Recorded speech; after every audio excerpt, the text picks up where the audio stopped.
the production of cement went into a rapid development. In order for Anna to have ample amount of rest, the kiln room only operated once every 2 to 3 days. Hoping to obtain more raw materials, Roland once again issued a recruitment notice, thus doubling the population of the workers.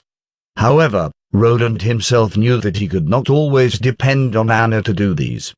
Working in a dusty environment for an extensive amount of time would cause people to suffer from silicosis. Plus, once the production scale was expanded, Anna alone would be much too insufficient for the demand.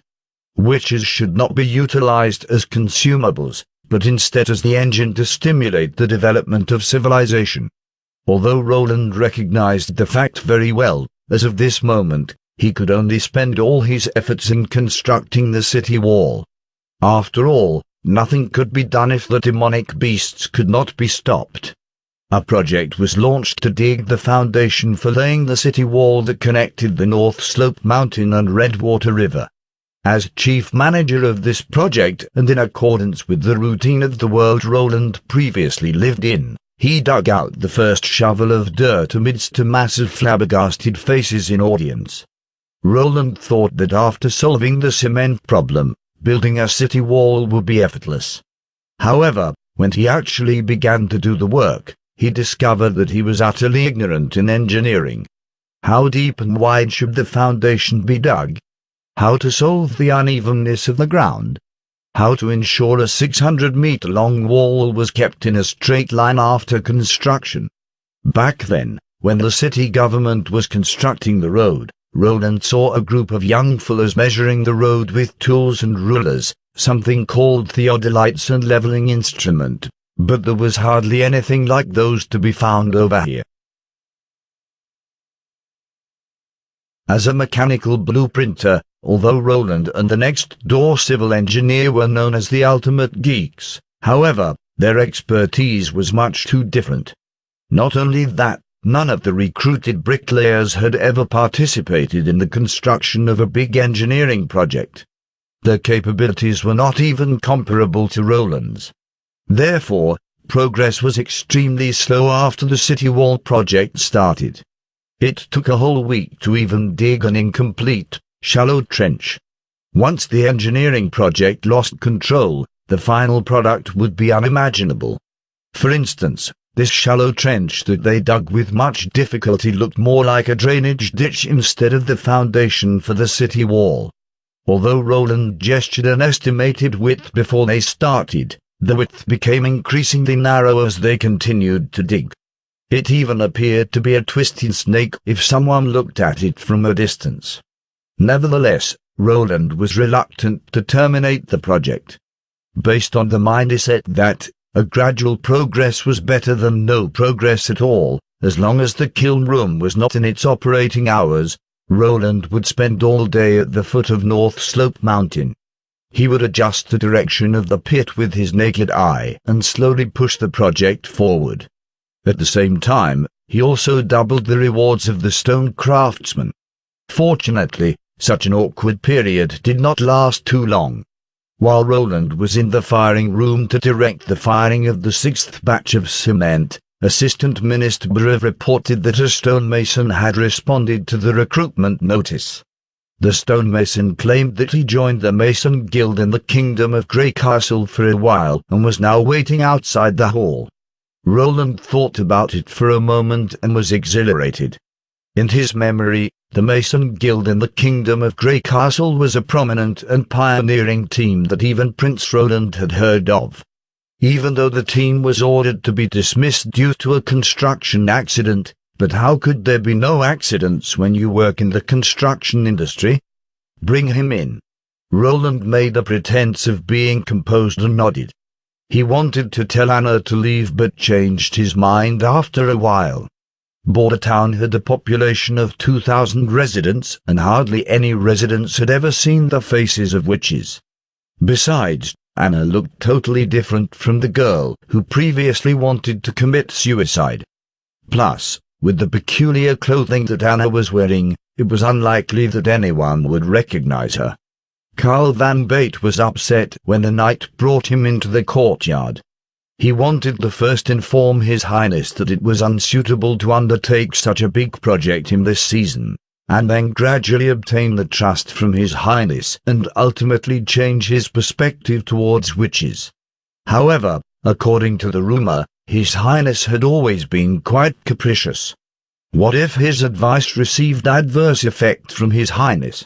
His heart was shaking when he bowed and saluted to His Highness. While lifting up his head, he stood aghast at the sight the girl stood next to His Highness looked so familiar. He even had this delusion that he might be dreaming. Carl rubbed his eyes, stared again, and cried out uncontrollably. Anna! Jesus Christ! What a coincidence!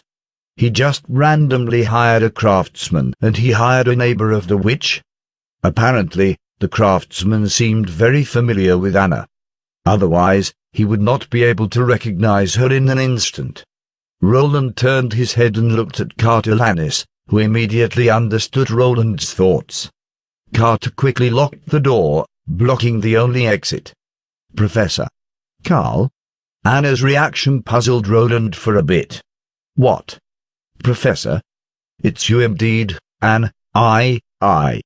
Carl felt the warmth in his eye socket, and something started to spill down.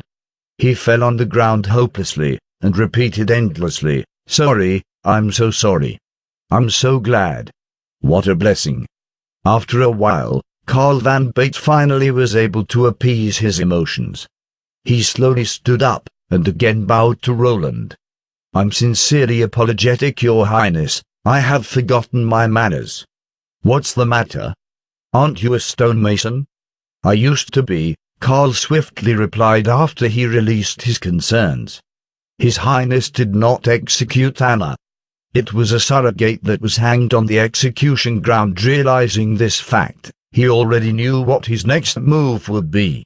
Although he was fuzzy about why His Highness would rescue a witch, nevertheless, even if His Highness intended to take Anna as his lover, that would still be much better than sending her to the gallows. At least it proved that the prince did not fear the rumor that witches were the incarnation of the demon. He confided his experience of being exiled from Kingdom of Grey Castle to border town, including incidents such as establishing a local school and finding out that Nana Pine also turned into a witch. At the end, he beseeched His Highness to also hide Nana in the castle, in order to protect Nana from any persecution in case the residents found out her true identity. Anne, who was standing aside, did not speak a word, although she seemed to desperately want to plead for Nana. A new witch. What great news! Although the name Pine sounds familiar, Roland thought and called the assistant minister for further inquiry, and he found out that Pine was the last name of a middle-class noble in border town. "You could bring her to see me. If she is truly a witch, I vouch that she'll be safe from any sort of harm," Roland promised. "But I can't take her away from the Pines, especially when she isn't threatened by her family. Besides, the reason that I saved Anna is far different from what you thought." He pondered for a bit, and decided to tell the truth.